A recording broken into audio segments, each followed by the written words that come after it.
Saravá Batuqueiro! Tudo bem? Sejam todos bem-vindos. Jorge, escritor e Casa Real. E é um prazer imenso começar essa jornada com você. Por que essa jornada vai ser especial? Você vai ter muita coisa aqui que você não viu ou nunca ouviu falar. E o Umbanda em Casa ele foi pensado para que você se relacione com a sua espiritualidade e também com a sua religiosidade. Eu vou falar muito disso, né? São coisas diferentes. Dentro da sua casa.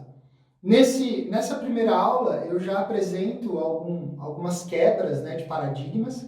Eu apresento para você um pouco do mapa mental do que vai acontecer e convido você para você entrar na minha casa, porque eu já estou dentro da sua agora, mas você de verdade vai entrar na minha casa, você vai ver a minha casa. E quando eu falo a minha casa, não é o meu terreiro, é a minha casa onde eu moro, porque para pensar esse material e organizar ele, tinha que ter uma coisa chamada verdade por detrás. Então eu vou te mostrar as minhas práticas, as minhas ritualísticas, vou te mostrar esse universo onde eu ando, porque você sabe, eu sou um umbandista que eu não vou para uma linhagem cristã, de influência cristã, eu olho muito para a macumba, que é a ancestralidade da Umbanda, e a gente vai falar disso.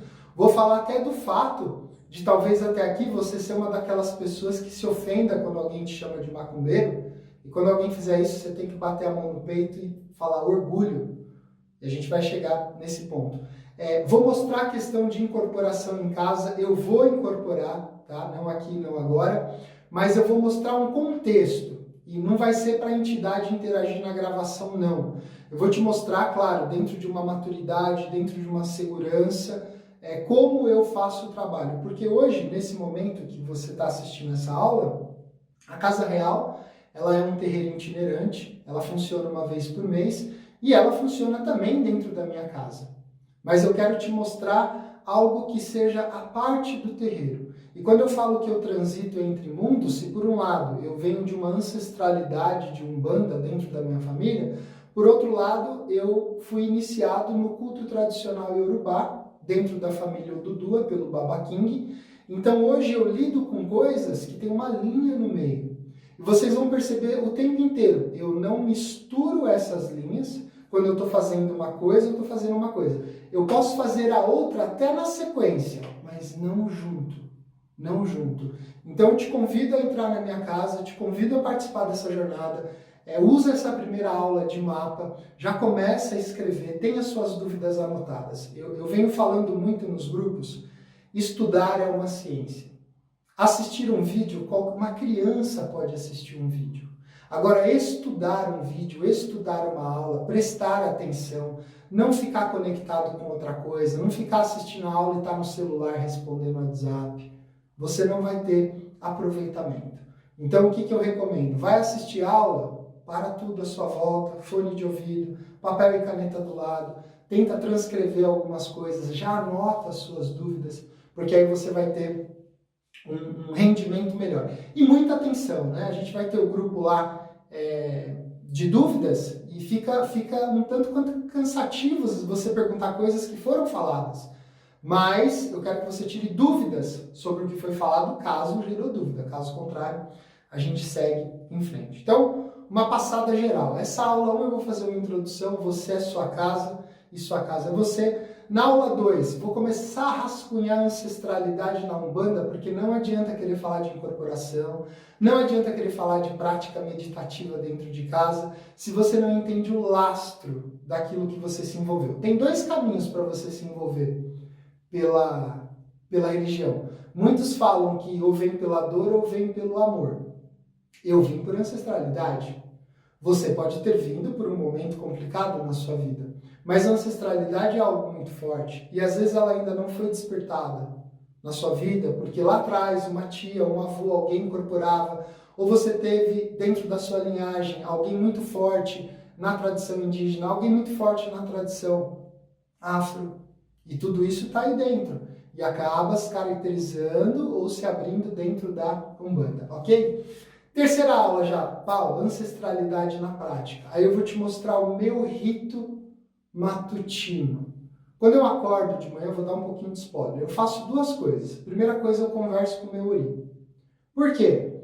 Ele é o responsável por tudo na minha vida. O que aceita, o que não aceita, o que dá certo, o que não dá. E a Umbanda perdeu isso, ela não soube trazer isso. Querendo cultuar o orixá, ela abriu mão do primeiro, do primordial, do primário orixá. Se você fala hoje, eu sou filha de Ioiá, eu sou filho de Xangô, seu Ori aceitou isso. Porque o primeiro orixá, a primeira força que vem na frente é Ori. A gente vai falar disso. Então, terceira aula, ancestralidade na prática. Nossa quarta aula, o que é Umbanda? Olha que pergunta simples. A Umbanda é a manifestação do espírito. Para de repetir as coisas como papagaio. A gente vai desconstruir isso. Quinta aula, orixás e entidades em casa. Aí eu vou te mostrar os meus extremos. Vou mostrar os assentamentos que eu tenho dentro do culto iorubá.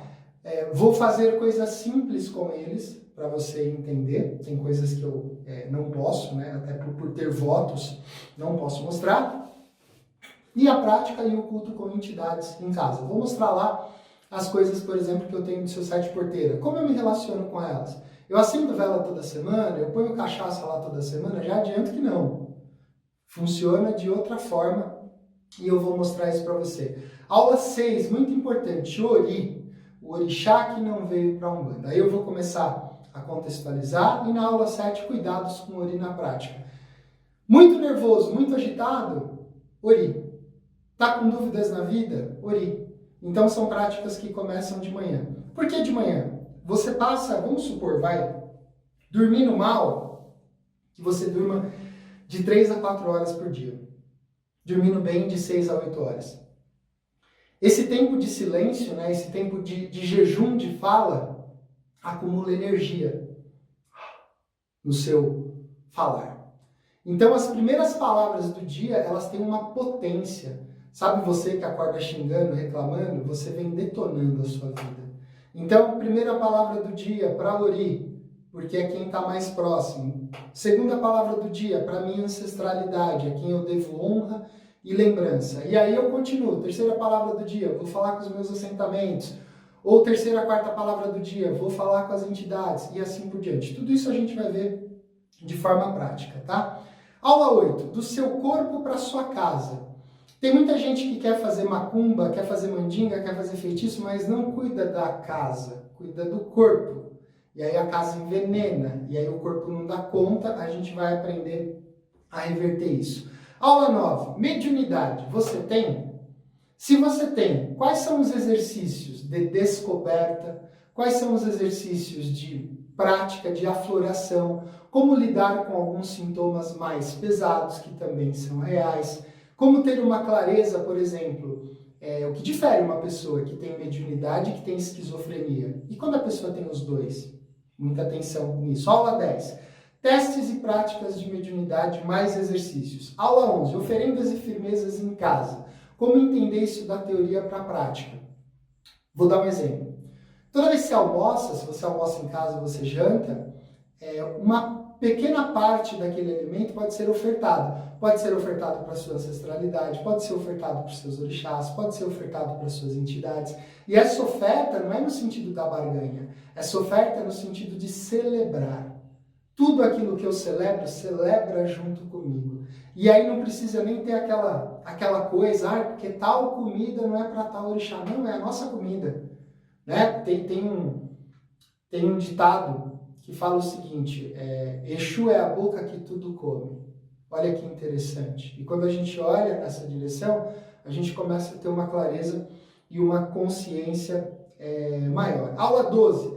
Tabaco sagrado. Oferendas, meditações e exercícios com tabaco. Para quê?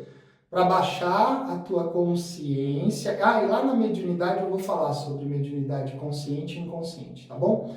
Para baixar a sua consciência, baixar aquele racional pesado e você começar a entender o que é um transe, né? Jorge, você vai falar se eu posso incorporar em casa? Vou. Se você não tem experiência, eu peço que você faça as práticas sempre assistido com alguém. Se você já tem experiência, você vai nadar de braçada. 13. Defumações na prática. Às vezes a gente fica naquela coisa, nossa, mas que erva eu uso? O que eu ponho? E se você pudesse usar elementos mais simples que já tem na sua casa também? Então, vai ter uma série de exercícios para isso. Aula 14, banhos na prática. Eu vou convidar uma pessoa para ele mostrar como ele quina um banho na parte iorubá. Aí eu vou falar dos aprendizados que eu tenho de Umbanda, de Macumba, de Quimbanda, com banhos e tal, e eu vou pedir para ele demonstrar. Tá? Por quê? Porque tem um processo de reza, tem um processo de separação da folha, tem uma série de coisas. E aí vai entrar não só de forma ilustrativa para você entender, existem outras formas, ok? Aula 15, aí vem, né? Posso incorporar em casa? Poder, você pode tudo nesse curso. Você deve?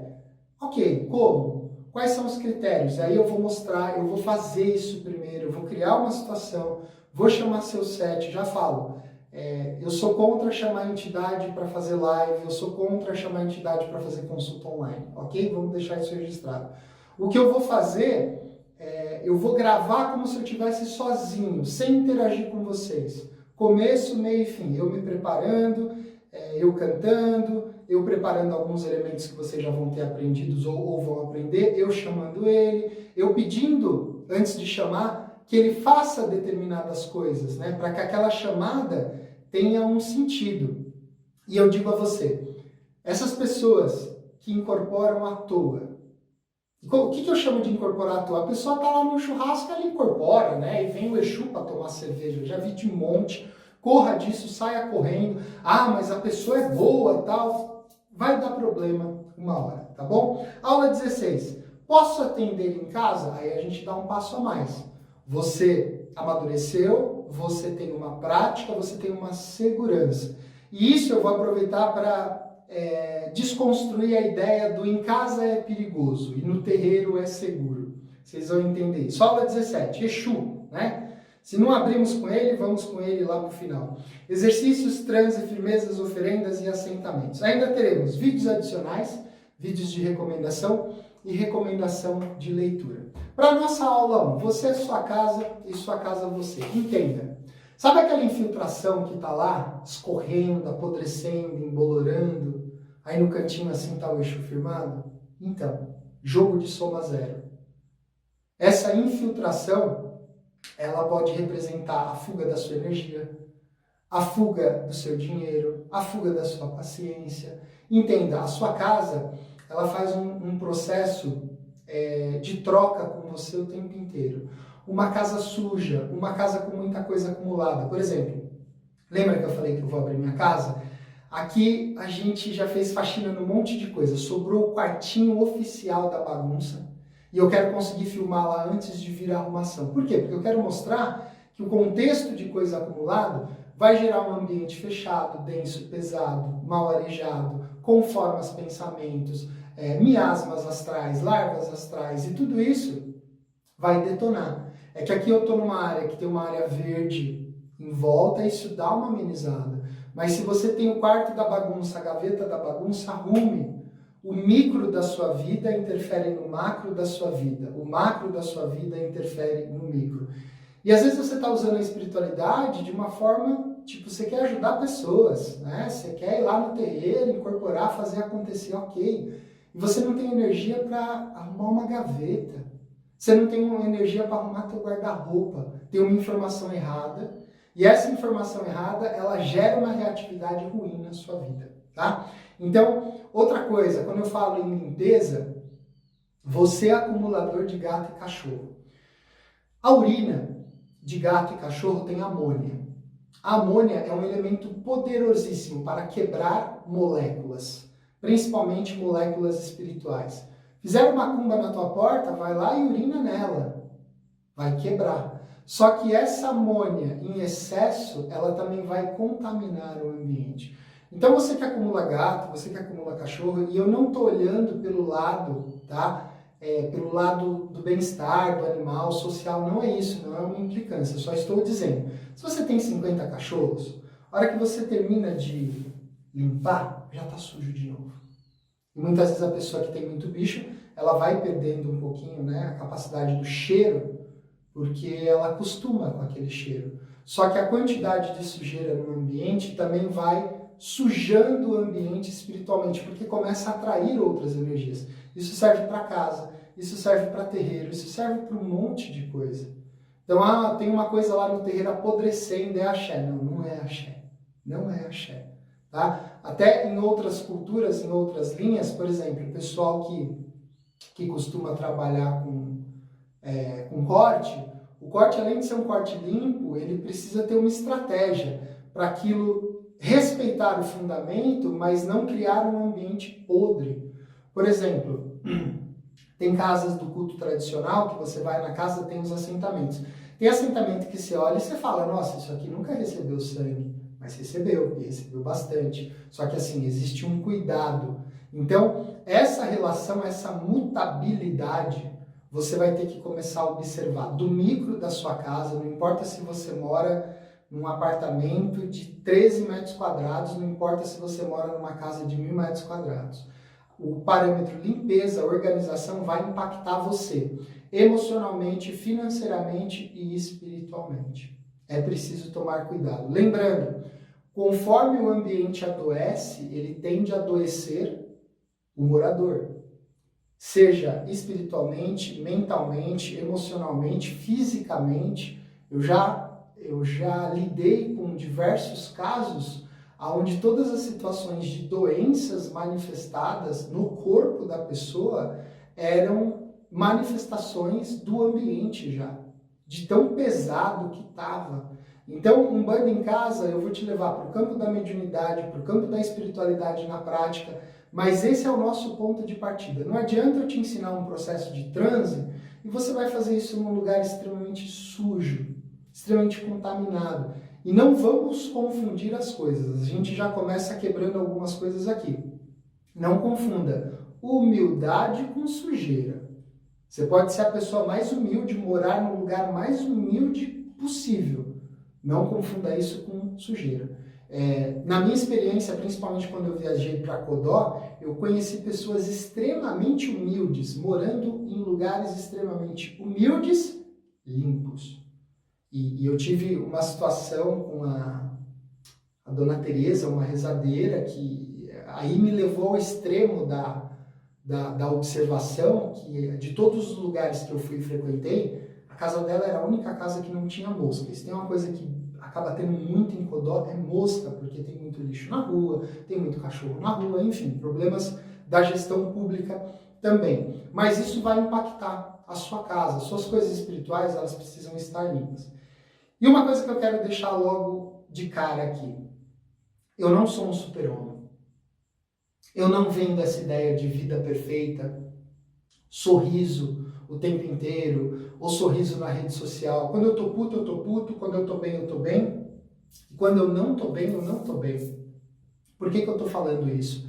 Eu não quero que você vire uma máquina. Vai ter épocas da sua vida que você vai querer largar, parar. Você vai querer não fazer, e tá tudo bem também. Aprenda a se respeitar. Eu já tive momentos, tanto na Umbanda quanto no culto tradicional, que eu falei, para tudo agora um pouco. Uma parada muito forte que eu dei, eu fechei um terreiro anos atrás, e voltei 3 anos depois, e eu consigo afirmar, foi a melhor coisa. Eu dei um salto espiritualmente fazendo isso, tirando o contexto, pessoas que deixaram de ser assistidas, mas tinha aquele vínculo de vício também da pessoa frequentar o lugar. Eu quero falar muito disso aqui. Eu quero que você comece a lidar com a sua espiritualidade, com as pessoas que te procuram, sem que você seja um morador de rua da espiritualidade, sem que você seja um pedinte. Eu quero que você seja um indivíduo ativo, autônomo, que você tenha liberdade de ser, fazer e aprender. É importante ter uma casa? É importante ter um orientador? Muito, muito. Para que serve um orientador? Ele serve para mostrar o caminho das pedras. Só que um orientador, ele não pode confundir a ideia de orientar com controlar a sua vida. Foge disso. Começou a tomar conta da sua vida, sai fora. Começou a querer coisas que vão além daquela relação, sai fora. Tome cuidado com isso. E um orientador, ele não é um fiscal. Ele não tem que ser juiz, júri, réu, ele não tem. Ele não tem que ficar se posicionando no sentido de a tua vida eu tomo conta. Não, eu oriento você espiritualmente, você pega esse trocinho que você pode parcelar em até 10 vezes no cartão de crédito chamado livre-arbítrio e você usa. Tem gente que não sabe usar. O próprio fato de você entregar a sua vida para alguém, no sentido dela domar a sua vida, tirar ela da sua mão, você está errado. Tudo bem? A gente vai falar muito disso, muito disso. Que Umbanda em casa seja uma manifestação, que você tenha a tranquilidade de praticar. Se você vem se sentindo preso a lugares, pessoas, agora é a hora do grito de liberdade. Tudo bem? E vamos lembrar. A Umbanda é um axé, axé maior. A Umbanda é um axé, axé maior.